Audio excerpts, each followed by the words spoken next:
Not all volume is equal profits, meaning if you have two accounts that are both running, let's say $50,000, that does not mean that they're going to pay out the same amount every single month. This business has so many moving pieces that no two accounts are ever exactly the same. So why do profits vary so much even if the volume is the same? Well, interchange. Interchange is constantly fluctuating, and then things like the average ticket size.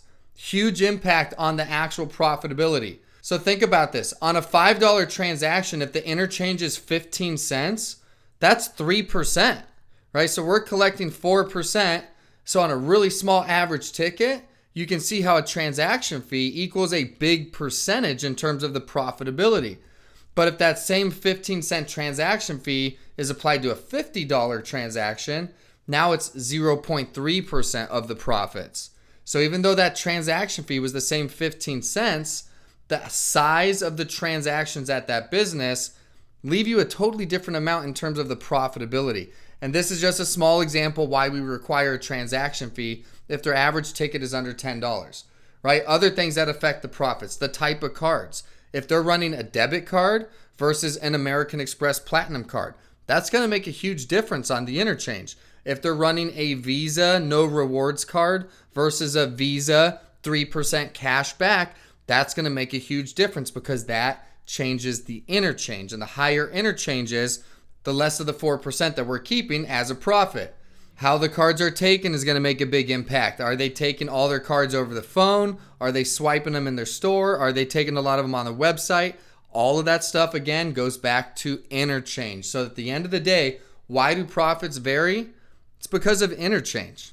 A $50,000 account selling snow cones versus a $50,000 account selling tires, or $50,000 pizza delivery service, or $50,000 online website collecting donations, even though they're all processing $50,000, the payout is going to change a lot. Why?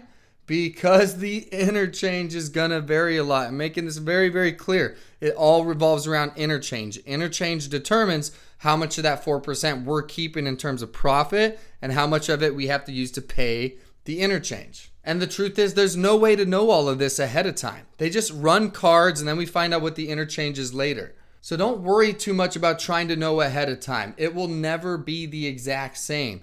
Interchange is constantly changing.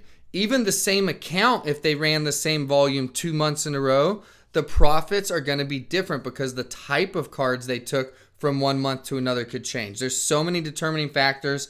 Profits are never the same. But sign them all, right? It's not our business. Don't worry about how much interchange. Don't stress about it. Don't worry about it. At the end of the month, you're going to get a residual file and you're going to find out you made residual income. That's it at the end of the day. So the rule of thumb, just because it's nice to have a general idea, is 1%. Okay, if you go sign a $20,000 account, just as a rule of thumb, it's like a $200 bump. If you sign an $80,000 account, just as a rule of thumb, that's like an $800 bump. And it could be 0.8% this month, and next month it could be 1.3%. So just understand for your own state of mind, roughly 1% is what you're growing your residuals by. And know that if they fluctuate and it's not the same every month, this is why. It's because interchange fluctuates, therefore the profits fluctuate. Pretty simple stuff. It's all about interchange.